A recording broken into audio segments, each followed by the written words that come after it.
Hey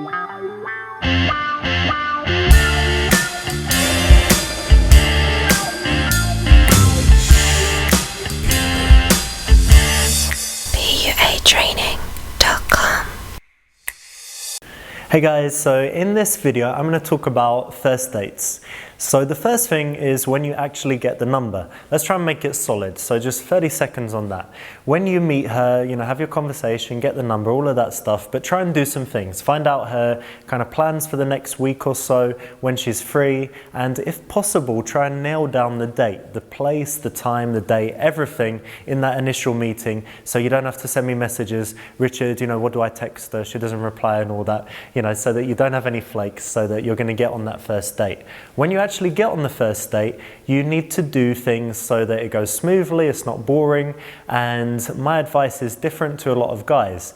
Now, if you're a day gamer, things might be a little bit different because you're doing most of your game where you're not really including a lot of the elements of the pickup. If you're a night gamer, you probably do a lot of seduction and attraction stuff. If you're doing day game, you might not be working that in, and that can be a problem for a lot of guys where things just stale out, they never have that sexual interest going on, and it can be a problem. So we get to the point where it's the first date. You could go for a daytime date. These are harder, they require more in terms of conversation and interest. You don't have the help of alcohol and music and interesting places in terms of busy bars and places where there's a lot to see in the environment. So it puts more emphasis on the interaction. If you're comfortable talking to girls and you're already all set, then it's no problem going for the daytime dates. But I would suggest that if you do, it's nice to do things like go for a walk and things where you've got things to talk about, where you're not just sat in a boring coffee shop and it's just entirely about the conversation. If you want to prepare, if you need a little bit of help, in my book I give a bunch of interesting questions. So you could ask her, if she likes traveling, and then you could ask her an interesting question like, if you could wake up anywhere in the world tomorrow, where would it be? Or you could say, talking a little bit about childhood, and you could say, what did you want to be when you were growing up, when you were a young girl? So you can prepare a few questions so that if you do run out of things to say, you've got something to fall back on. When it comes to the actual date, it's very important the first few seconds set the tone. So you can meet her and say, oh, hey, how are you? Let's go over here, like that, and you can be awkward. But it would be really good to actually meet her. You take her hands, you say, oh, wow, you really look great today. Nice to see you, like that.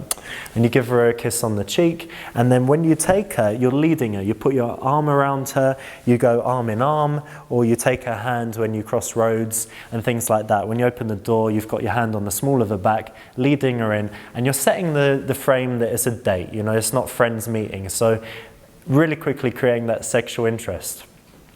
I often see, I'm sitting in a restaurant or a coffee shop and I see people that are obviously on first dates, and it's really awkward because they're sitting opposite each other and they're not comfortable, the body language is not comfortable, and you see that he runs out of stuff to say and he's got this kind of nervous smile and she's uncomfortable, and it's a disaster.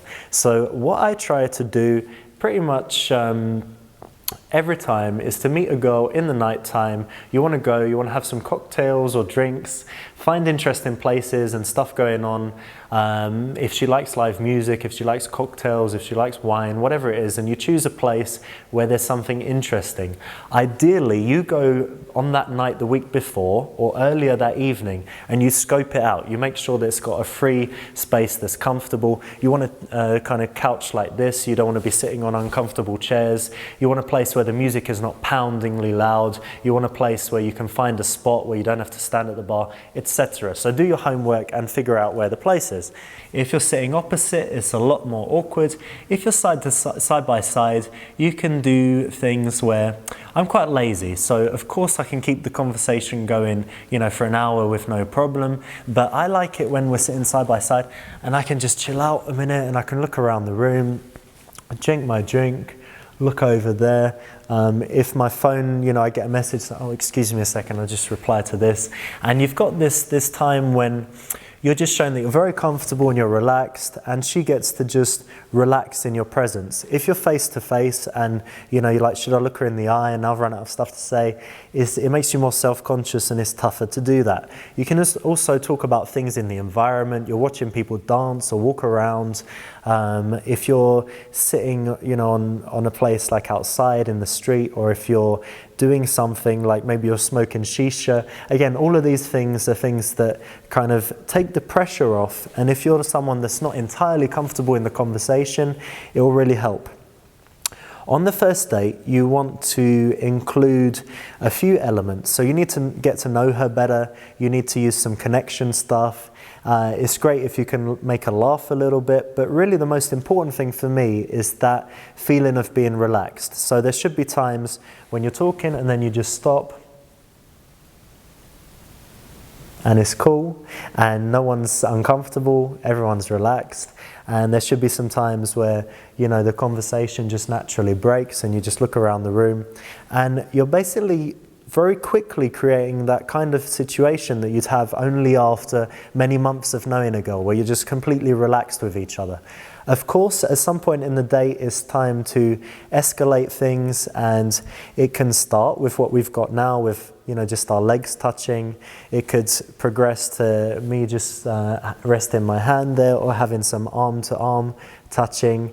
You could do something funny, like you can do that old school thing where you, oh, so tired, like that. But you do it in a funny way, of course, so it works. You can do something where maybe you're talking, and if you sense that it's on, you can take her hand and you can put it on your leg and then keep your hand there. At some point, you want to always keep things escalating, but the way to escalate is not to think too much about the actual touches and where you're touching her, but it's to think about sexual tension. And the number one way to generate that is just from time to time, you have those moments where you just stop and you look at her, and you could stroke her on her neck as you're doing that. You glance at her lips, and then you break it and you carry on, and maybe you go to saying something funny or whatever, and then you go back to doing that, and you're sensing how interested she is.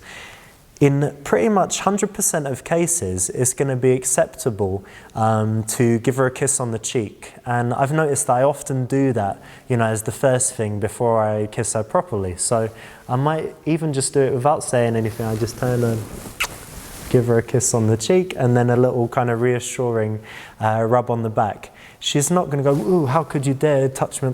It's something that is socially acceptable, because a lot of people just kiss each other on the cheek when they meet. But in the situation of a date, it communicates sexual interest. So you've got the pauses, you kiss her on the cheek, you've got this kind of touch.